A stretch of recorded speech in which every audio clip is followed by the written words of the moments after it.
Salut Olivier. Alors tu es à République des blogs, mais tu n'es pas vraiment un blogueur politique. Que fais-tu là? J'adore la politique. Je suis sans opinion depuis des années.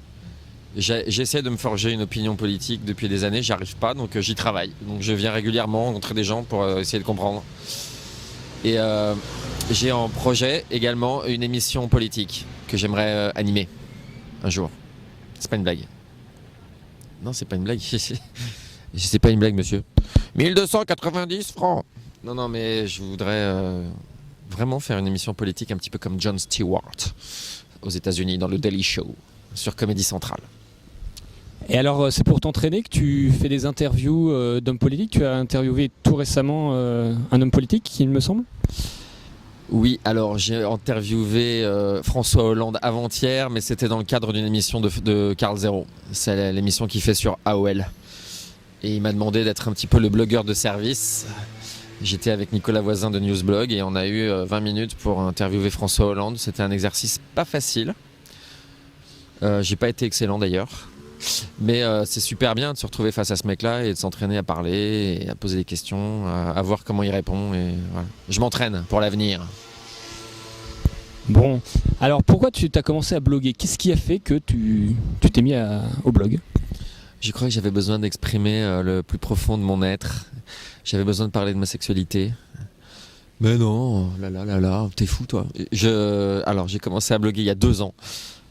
Parce qu'un jour on m'a dit tiens, tu devrais voir ce que c'est qu'un blog, c'est vachement dingue, toi qui aimes bien écrire, ça devrait te plaire. Donc j'y suis allé, j'ai écrit, au bout de 10 jours j'étais accro. Au bout de 10 jours j'ai compris que c'était mon truc, qu'il fallait que je m'exprime avec ça. Et puis j'ai découvert surtout en même temps d'autres gens, qui avaient d'autres humains, qui écrivaient super bien, qui avaient des vies, des problèmes et tout. Donc en 3 secondes j'ai été accro au blog, à l'écriture et à la lecture.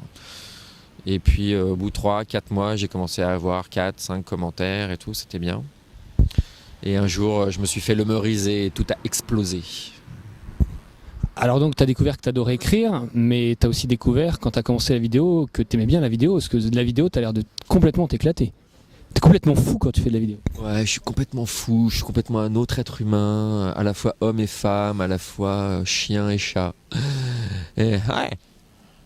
Et ça c'est Benito Report. Vas-y, fais un zoom comme à la télé. Putain, c'est Benito. Et non, la vidéo, j'ai pas découvert en fait. J'ai fait pas mal de vidéos avant quand j'étais plus jeune.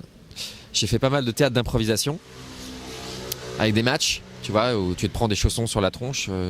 J'ai fait chier mes amis depuis l'âge de 15 ans à faire des films et tout ça. Donc c'est pas une nouveauté. Ce qui est la nouveauté, c'est que je me suis aperçu qu'on pouvait se diffuser et avoir des réactions immédiates, ce qui était impossible avant, quoi.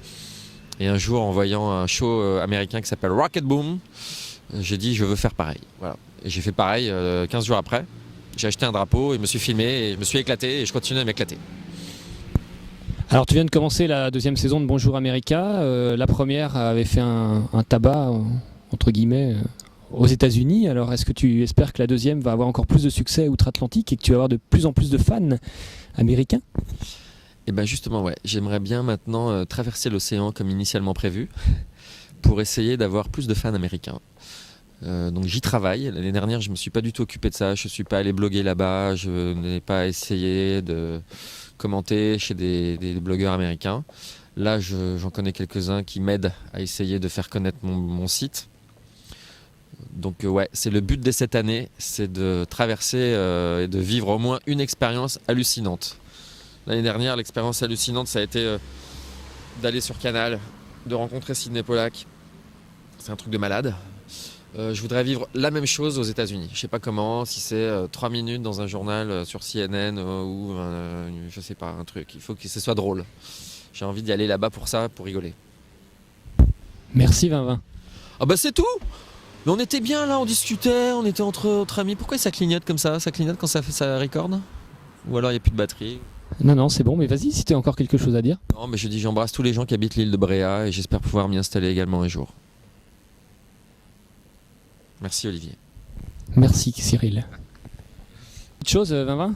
Il y a pas très longtemps, tu étais à République des blogs. Il y a 2 mois, tu as interviewé Dominique Voynet. Ouais, j'ai interviewé Dominique Voynet. Tu t'en rappelles? Je m'en rappelle très bien. Tu te rappelles comment s'est terminé l'interview? Ouais, on s'est embrassés. On peut faire pareil? Si tu veux. Allons-y. Ah, attends, faut que je me recule. Ah, c'est cool. Vas-y, recommence, on n'était pas cadré. C'était un petit baiser. Super, je sais pas si je vais le diffuser, hein. Qu'est-ce que tu... On verra. Ah, c'était bon ça.